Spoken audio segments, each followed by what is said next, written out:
agradeço a Vossa Senhoria, nosso amigo, porque, até então, com o mandato, foi o único deputado que olhou pelo setor de obra até o momento. Com emenda parlamentar, colocou a caçamba-truque de cerca de R$ 1 milhão. Nosso setor de obra precisa de investimento para dar acessibilidade às comunidades rurais e investimento aqui de infraestrutura na nossa cidade. Temos investimento no nosso hospital, temos investimento lá no Centro de Cultura, computadores, na época que chegou aqui em 2022, pela Prodabel, que está lá na biblioteca. Temos também um investimento de R$ 200 mil para a infraestrutura do calçamento lá na rua Fulgêncio de Oliveira, no bairro Bela Vista. Passou vários prefeitos, vários vereadores, vários deputados que foram lá pedir o voto, mas o senhor não. Quando eu apresentei aquelas fotos, o sofrimento daquele povo, o senhor se comprometeu em destinar o recurso. 15 de junho de 2026, Águas Formosas ganha mais um filho. E que Deus abençoe. Dizer, professor Cleito, que nós não fizemos parceria, nós fizemos compromisso. Compromisso com o município de Águas Formosas, mas olhando para o povo. O Senhor fez um trabalho e vai deixar a marca. Marca em famílias que sofriam há muito tempo, sem promessa, mas com compromisso que o Senhor fez. Não com o vereador Ezequiel, mas com o povo lá do distrito de Água Quente. Para 5 famílias, que para muita gente falava assim, isso você vai fazer para pouca pessoa. O Senhor não pensou em voto, eu também não penso em voto. Nós pensamos em dignidade. Trazer dignidade para as pessoas. Trazer uma vida melhor para as pessoas daquele distrito onde sofria naquela galeria. E eu posso dizer que eu, junto com o Senhor, eu estou lutando por o povo desse município. E mais ainda, Água Quente. Eu posso dizer que Água Quente tem um vereador que luta por aquele povo sofrido. E o Senhor tem essa parcela, de ajuda lá no distrito de Água Quente. Não foi só a galeria. E mais ainda, o Senhor me deu 100 mil para a reforma da escola. A reforma da Escola Estadual de Água Quente, onde aconteceu a reforma, hoje está lá os alunos usando. Escola Estadual de Água Quente. E não parou por aí. O Senhor me deu um veículo, um SPIN, de 7 lugares para a saúde de Águas Formosas. Mas ainda o Senhor me deu mais 2 carros agora. Me deu não, deu para a administração, para que ajudasse também o tratamento do pessoal da saúde, que precisa fazer tratamento em Ipatinga, em Belo Horizonte, em Valadares, em Teófilo Otoni. É louvável isso. Primeiro a Deus e a sua generosidade. Não como político, mas como homem de Deus. Que primeiro você conhecer Deus para depois conhecer a política. E como eu também, eu conheci Jesus para depois eu conhecer a política.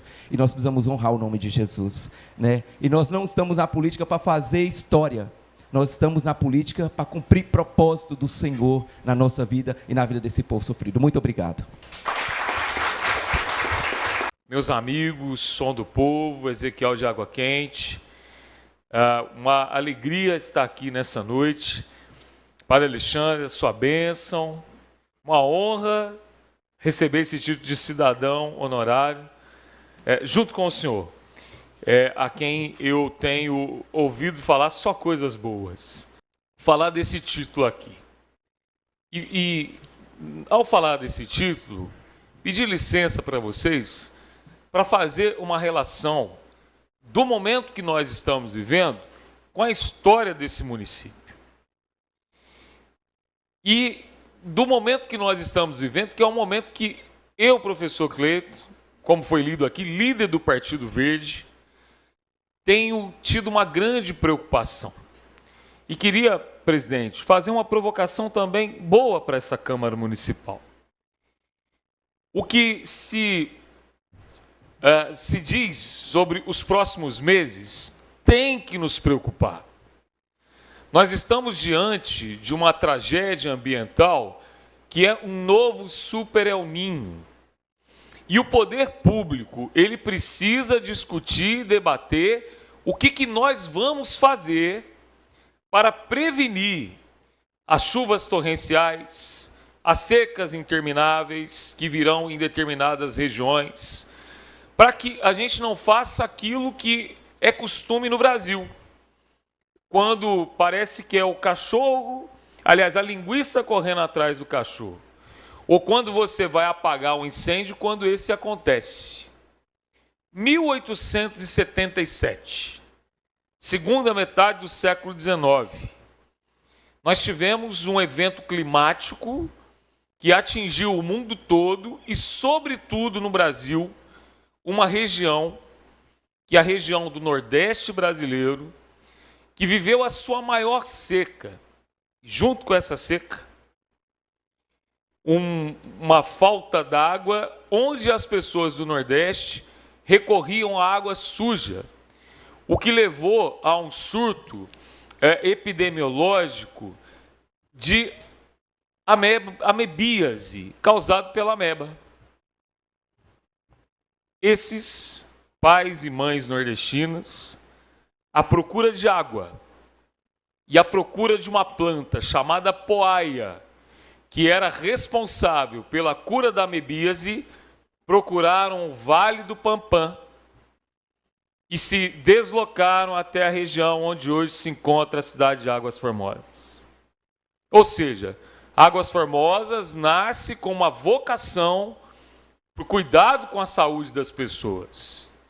Talvez aqueles que vieram lá no final do século XIX não tinham noção de que um dia a cidade de Águas Formosas, presidente, se tornaria um centro de referência de saúde para a microrregião, cuidando de 9 municípios aqui que recorrem aos serviços especializados que hoje a cidade oferece. E como vicentino, a alegria de termos aqui um hospital que é gerido pela Sociedade São Vicente de Paulo, um patrimônio dessa cidade, mas um patrimônio da Sociedade São Vicente, cuja vocação nasceu para cuidar dos mais pobres e dos menos favorecidos, e esse hospital aqui faz um trabalho de excelência nesse sentido.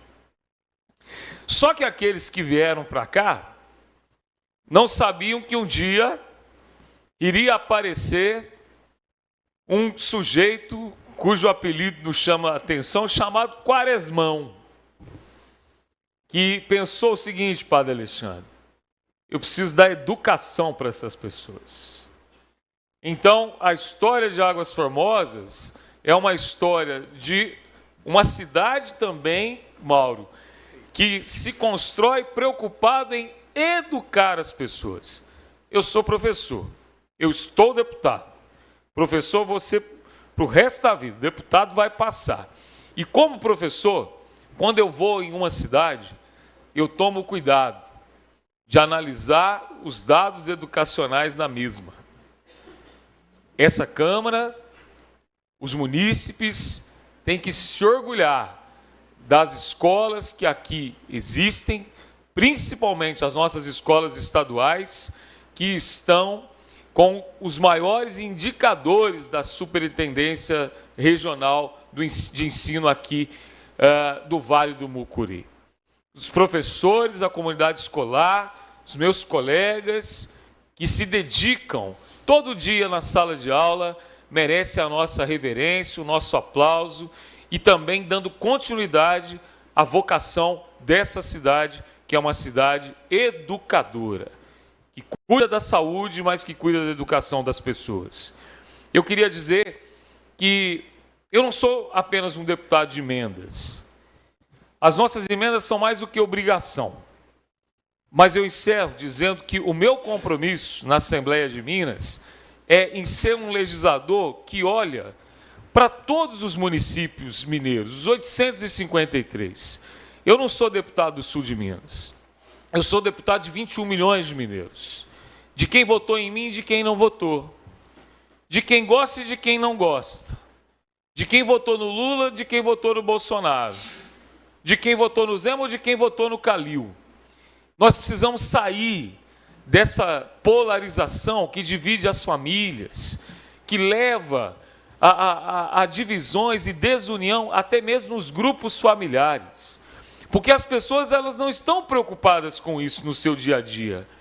Elas estão preocupadas com a política que resolve os seus problemas, que não faz com que nós tenhamos filas de exames especializados, que faz com que nós resolvamos o problema das cirurgias eletivas que estão atrasadas, que faz com que o professor ele tenha dignidade no seu rendimento, para que ele possa cuidar dos nossos filhos, sabendo que os filhos deles serão cuidados dentro de casa, com um salário digno que vai pôr comida na mesa e que vai garantir acesso àquilo que a Constituição estabelece.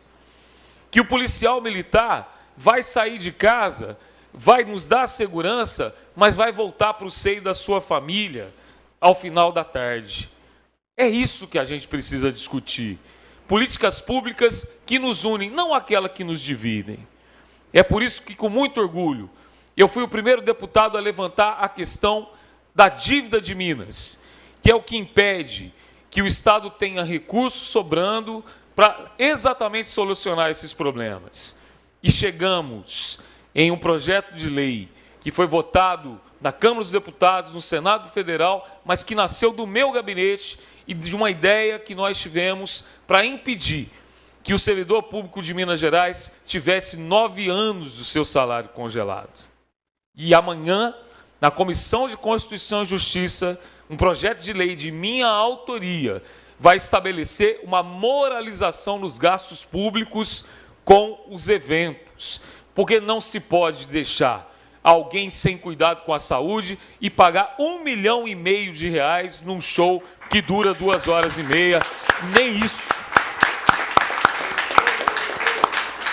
Para que os gastos, eles sejam, aqui em Minas Gerais, limitados. E que nós tenhamos, de fato, os prefeitos cuidando daquilo que de fato interessa para a nossa gente. Como é bom poder voltar aqui nessa cidade, eu que frequentava Águas Formosas muito antes de ser deputado, por causa das missões da igreja, padre. Mas, da próxima vez que eu voltar, eu vou voltar com muito orgulho, cidadão dessa cidade que me abraça nessa noite, mas que, de certa forma, me traz uma responsabilidade maior ainda de lutar na Assembleia como mais um deputado a representar a cidade de Águas Formosas. Muito obrigado, Deus abençoe.